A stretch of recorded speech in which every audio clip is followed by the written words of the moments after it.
बढ़ते रहे। ऑडियंस में मेरे कॉलीग दिनेश हैं, शायद दिनेश कोई सवाल? जी, सवाल बहुत सारे हैं यहाँ, और इस उम्मीद पर कि वाकई अगर यकीन हो तो रास्ते निकलते हैं और हवाओं की ओट लेकर भी चिराग जलते हैं। बहुत सारी शुभकामनाएं, आप देश को नई तरक्की के नए आयामों पर की तरफ ले जाएं अनुराग जी। लेकिन लोग बहुत सारे सवाल रख रहे हैं, उनके जहन में बजट को लेकर बड़ी सारी उत्कंठाएं हैं। ये भगवान जी हैं और आए हुए राजस्थान से, आपसे सवाल पूछना चाहते हैं। सर, खुदरा विक्रेताओं का आम जनता के लिए एक समान मूल्य हो पाएगा? हर खुदरा विक्रेता का अपना मूल्य होता है, क्या आम जनता को एक मूल्य में सामान मिल पाएगा? इस पे कोई काम हो रहा है या होगा, उसके लिए पूछना चाहते थे। ले लीजिए 2-3 सवाल। हाँ, आप दिनेश दो तीन सवाल और ले लीजिए, फिर इकट्ठे जवाब लीजिए। अभिषेक। हाँ, मेरा सवाल सर ये है कि जो ड्रग है, जो फूड ड्रग है, उस पे जो 18% जीएसटी पड़ती है, वो गरीब पेशेंटों को काफी महंगा पड़ता है। उसको 5% में हम नहीं ला सकते हैं क्या? दवा है, सबको जरूरत पड़ती है, जितने लोग हैं सबको मेडिसिन की दवा जरूरत पड़ती है। उसमें जो फूड आइटम है, जैसे कोई एंजाइम हुआ, मल्टीविटामिन हुआ, जो उसमें 18% का जीएसटी पड़ता है, काफी महंगा पड़ता है गरीब पेशेंटों के लिए। सर इस पे सर क्या कहें? अनुराग बत्रा जी भी हमारे पास। तब तक मैं 2 सवालों का उत्तर दे दूं। प्लीज। जो दवाई की बात की गई, जीएसटी काउंसिल रेट तय करती है, जो भी उनके पास सुझाव आते हैं और अलग अलग पे आकर अपना बात भी रखते हैं। और अगर आप देखें तो जो 31% तक देश टैक्स देता था, उसमें से 99% से ज्यादा आइटम्स 18% या उससे कम दाम पर है। केवल 43 आइटम्स हैं जो 28% टैक्स देना पड़ता है, बाकी सब पे कम है। और दवाइयों पे भी हमने लगातार, मोदी सरकार ने जो जन औषधि केंद्र भी खोले, स्टंट्स के प्राइसेस की बात हो, नी रिप्लेसमेंट की बात हो, अगर इतने दाम किसी सरकार ने आज तक कम किए तो नरेंद्र मोदी की सरकार ने किए। भविष्य में भी और जो जहां कमियां लाई जा सकती है, हम उसमें कमियां लाएंगे। जहां तक खुदरा व्यापार की बात कही गई, जितने भी जीएसटी ट्रेडर्स हैं, सबके लिए ये मुझे लगता है कोई उसमें अंतर आना नहीं चाहिए। आखिरकार किस रेट पर आप खरीद रहे हैं और ऊपर कितना टैक्स दे रहे हैं, उसी पर निर्भर करता है कि आपकी, और मैक्सिमम रिटेल प्राइस तो उसके ऊपर लिखा ही होता है। अगर कोई व्यापारी उस पर ऊंचे नीचे करता है तो उसके ऊपर कार्रवाई करनी चाहिए। ओके, दिनेश। मैं मीडिया क्षेत्र से हूं और कल आपके साथ डिबेट पे भी था अनुराग जी। कल एक एफडीआई को बढ़ाने की बात हुई सब सेक्टर्स में, according to the norms in those sectors.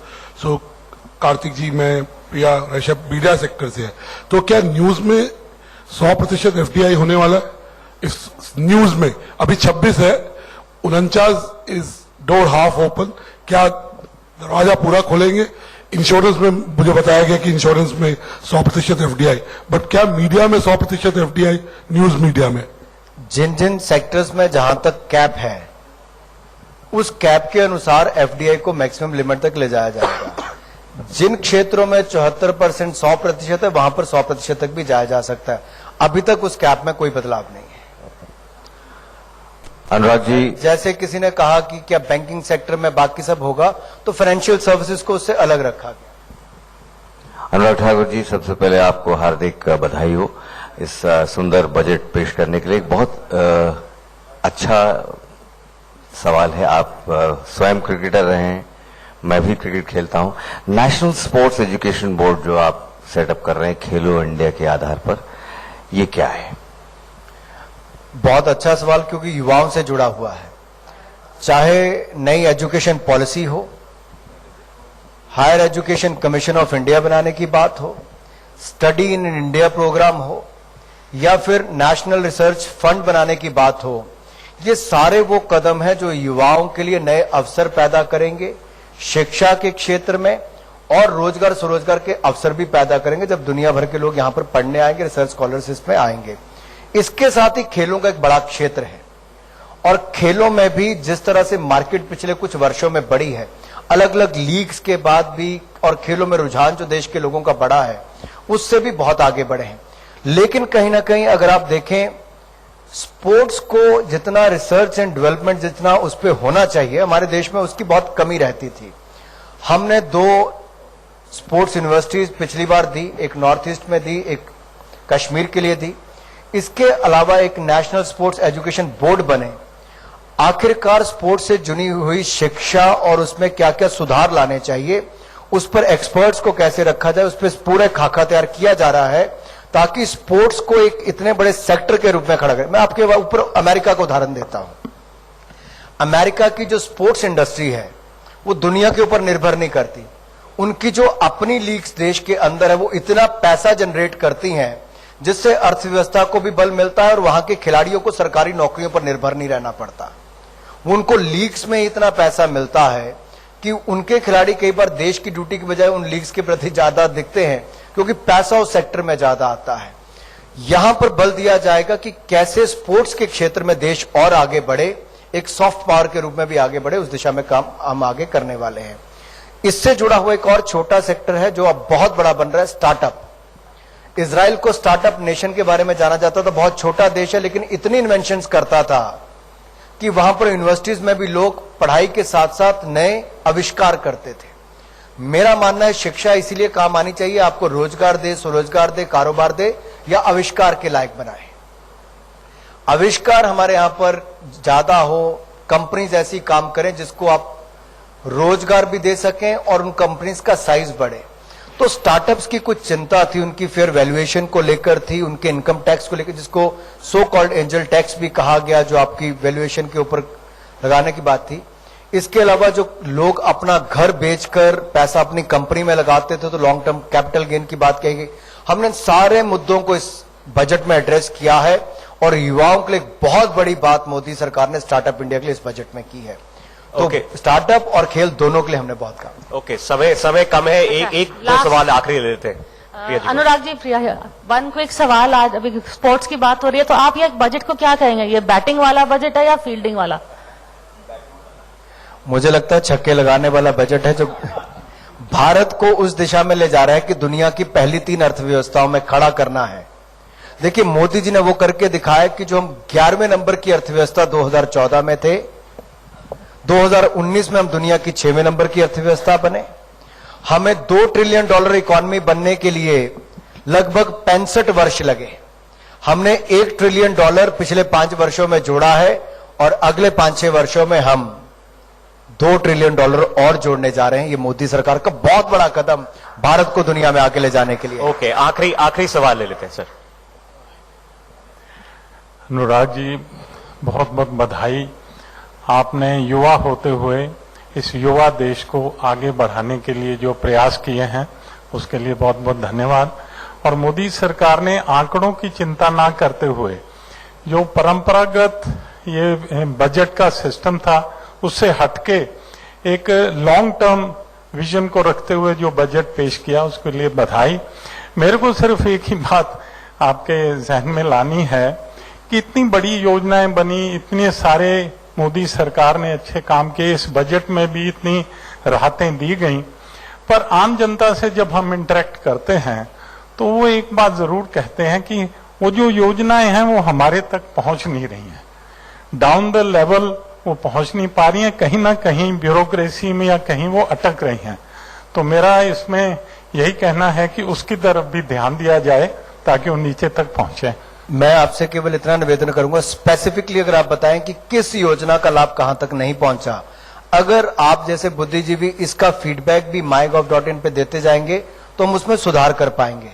लेकिन मैं आपसे दूसरा कहता हूं, 5 वर्ष पिछले देखिए 7 करोड़ महिलाओं को रसोई गैस का सिलेंडर दिया जो आज तक नहीं हो पाया, 34 करोड़ बल्ब दिया, 18,000 करोड़ का बिल कम किया जो पहले नहीं हो पाया, 35 करोड़ बैंक खाते खोले जो पहले नहीं हुआ था, और उन बैंक खातों में डीबीटी के माध्यम से लाखों करोड़ रुपए उन खातों में डाला गया। जो कभी कहा जाता था कि 100 रुपए भेजो तो 15 रुपए पहुंचते हैं, अब 100 रुपए भेजते हैं तो 100 रुपए ही खाते में जाते हैं। ये मोदी सरकार ने करके दिया है। और अभी भी अगर कोई सुधार की आवश्यकता होगी तो हम बहुत खुले मन से उसके ऊपर विचार भी करेंगे और काम भी करेंगे, क्योंकि सुधार हर क्षेत्र में हो सकता है। मान लीजिए फसल बीमा योजना में हमें जहां जहां लगा कि कुछ कमियां थी, उसमें राज्यों के साथ बैठकर, इंश्योरेंस कंपनी के साथ बैठकर हमने उसमें सुधार किया। लेकिन जितनी बेनिफिशियरीज प्रोग्राम हैं उनको धरातल पर सख्ती के साथ लागू करने के, अच्छे तरीके से लागू करने का काम जिस अंदाज में मोदी सरकार ने किया और जो टेक्नोलॉजी का लाभ किया, देखिए, आधार कहने के लिए यूपीए कहती वो लाई। मैं उस समय कमेटी का सदस्य था, फाइनेंस कमेटी की लड़ाई होती थी, होम में जाएगा, फाइनेंस में जाएगा। हमने ये नहीं कहा यूपीए का कि एनडीए का, देश के हित में है, लाखों करोड़ देश का बचा, हमने लागू किया। अब पैन जिसके पास नहीं है वो आधार को लिंक, उसका नंबर देकर अपने रिटर्न फाइल कर सकता है। ये भी मोदी सरकार ने किया। Ease of doing business, ease of living, यही है और यही देश चाहता है। देश ये नहीं चाहता कि 2% टैक्स कम करें या 2% ज्यादा बढ़ाएं। आप जो सिस्टम्स हैं उसको ईज कर दें ताकि आपके काम करने का और जीने का वो तरीका बदल सके।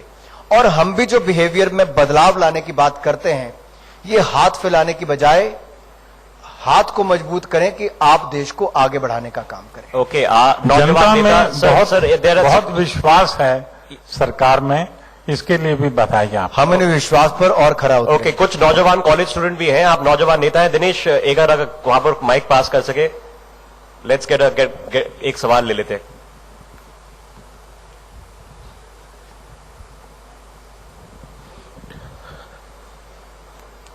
Sneha. So, first of all, I am not a college student. I am They're sitting in front of you. Okay, fine. So, I'll ask my question. जो बजट है जिसके बारे में हम बात कर रहे हैं, वो एक बही खाता होता है 1 साल का। उसमें हम बात करते हैं 5 साल की, 10 साल की, जो कि नीति आयोग का काम है। तो हम क्यों नहीं 1 साल पे ज्यादा फोकस करते कि हम माइक्रो स्टेप्स की हम आने वाले 1 वर्ष में क्या क्या करने वाले हैं और क्या सोच रहे हैं? देखिए, आपने अगर ग्रामीण भारत को सड़कों से जोड़ना है तो आप 1 वर्ष में नहीं जोड़ पाएंगे। आपको सभी को पक्का मकान देना, आप 1 वर्ष में नहीं जोड़ पाएंगे।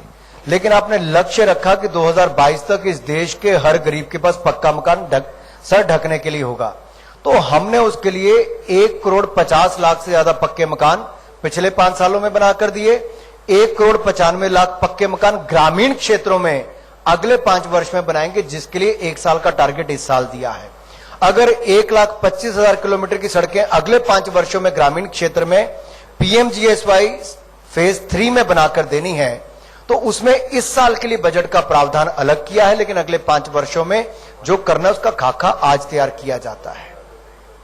That is work in progress, continuity में रहता है और ऐसे ही देश अपनी अचीवमेंट करता है। अगर हम ये कहते कि इस साल 1 करोड़ लोगों के बैंक खाते खोलने, तो शायद नहीं खुल पाते। 2014 में कहा कि हर भारतीय के पास बैंक खाता होगा, आधार कार्ड होगा, रसोई गैस का सिलेंडर होगा।